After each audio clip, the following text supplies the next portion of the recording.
Let me ask you something that I want you to sit with for a moment. What is the most valuable thing on your phone right now? Most people would say their banking app, maybe their passwords, maybe their photos. They are all wrong.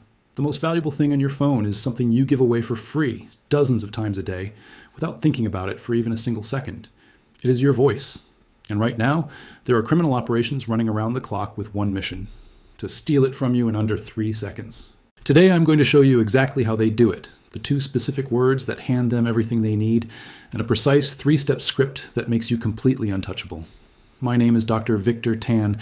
I have spent 18 years working at the intersection of cybersecurity, telecommunications fraud, and behavioral psychology. I've testified before regulatory bodies, trained law enforcement investigators, and consulted for financial institutions across Southeast Asia and North America on how digital fraud operations evolve and exploit human behavior. What I am sharing with you today is not theory. It is the operational playbook that these criminal networks are actively using, and that almost nobody outside our field is explaining in plain language. Let us start with a paradigm shift, because the scam world has fundamentally changed and most people do not know it yet. The old model of phone fraud required time. A scammer needed to keep you on the phone. They needed a convincing story, a fake identity, a manufactured sense of urgency. They needed to slowly walk you toward handing over your credit card number or your bank PIN. That model still exists, but it is now the slow, inefficient version of the operation. The new model is something I describe as surgical precision fraud. These operators do not need your credit card. They do not need your PIN. They do not even need a long conversation. All they need is to hear you say 1 or 2 specific words, then they hang up. Mission complete. The technology making this possible is called voice biometric authentication, and you almost certainly interact with it regularly without realizing it. Your bank uses it, your utility provider uses it, certain government agencies use it. These systems use the unique acoustic fingerprint of your voice, the specific blend of frequencies, rhythms, and tonal patterns that belong only to you, to verify your identity and authorize actions on your account. It is convenient, it is fast, and it has opened a catastrophic security vulnerability that criminals are now exploiting at industrial scale. Here is what they are after, and here is how the theft happens. The first word they want is yes. This is what cybersecurity professionals call the yes scam, and it is the most widely deployed voice fraud tactic operating today. The call comes in from an unknown number. You pick up. A slightly distorted voice, and sometimes live, sometimes automated, asks you something innocuous. Can you hear me okay? Is this a good time? Is this the Smith residence? Your brain, conditioned by a lifetime of social courtesy, fires back the immediate automatic response. Yes. The fraction of a second it took you to say that word, their recording system captured it. Clean, isolated, a clear audio file of your unique voice saying yes. That file is now their master key. They take it, process it through AI audio tools that can strip background noise and enhance clarity, and then they splice it onto the end of any question they want. Do you authorize a wire transfer of $2,000? Your voice says yes. The bank's automated authentication system hears the question. Then here's your unique voice print confirming it.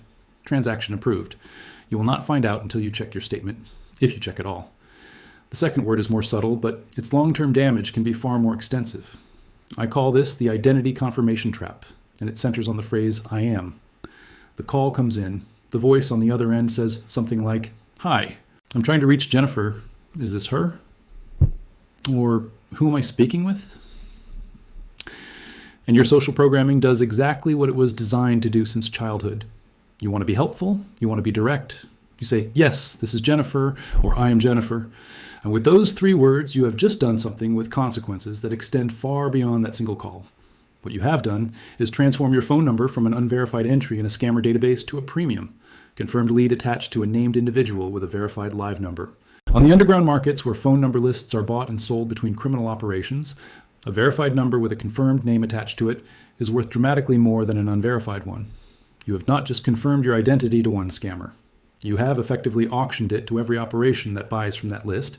And what comes next is not one scam call.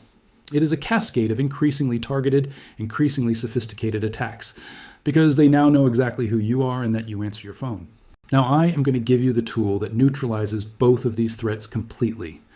I call it the 3-step verified response protocol, and I want you to memorize it today. Step 1 is the silent start. When an unknown number calls and you answer, say absolutely nothing for 3 full seconds. This alone eliminates a massive percentage of predictive dialer and robocall systems, which are programmed to listen for a human voice before routing the call to an operator. If they detect silence, they flag the line as dead or unanswered and move on. You have defeated the machine before it even identifies you as a target. Step 2 is the question reversal. If a real person comes on the line and speaks, your immediate response is never to confirm or deny anything about yourself. Instead, you ask, "Who is calling, please?" This single shift flips the power dynamic of the entire conversation. They called you seeking information. You are now the one controlling what information flows. If they give a name and organization, follow up with, "And what is this in reference to?" You have given them nothing, and you have learned everything you need to evaluate whether this call is legitimate. Step 3 is the verification hang-up. If at any point the caller claims to represent your bank, a government agency, your internet provider, a healthcare system, or any official organization, you deploy your closing line without hesitation and without apology. "Thank you for the information. I'll call you back on the official number I have on file." Then you hang up. No debate, no further conversation. You find the verified official number on the back of your card on the organization's official website, and you call them directly. A legitimate organization will never have a problem with this. Only a scammer will push back. Here's the psychological principle I want you to carry out of this video.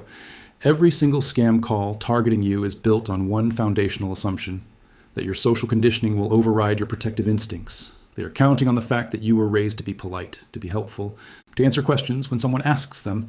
They have engineered their entire operation around your decency.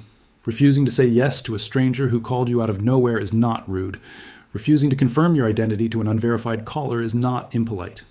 It is the only rational response to a world where your voice is a biometric key to your financial accounts. Your vocal identity is worth protecting with the same seriousness you apply to your PIN, your passwords, and your physical documents. Do not leave it unguarded. If this gave you a sharper picture of what you're actually up against, hit subscribe right now. Every week I break down the most current fraud tactics, cybercrime techniques, and personal security strategies in clear, actionable language, so you can stay ahead of threats that are evolving faster than most people realize. Before you leave, I want to hear from you. Drop a comment below and tell me, what city or country are you watching from? I read every single comment, and knowing where my viewers are located helps me prioritize the specific scams that are most active in your region right now. Your answer could determine what I cover next. Guard your voice like the key it is, and I will see you in the next one.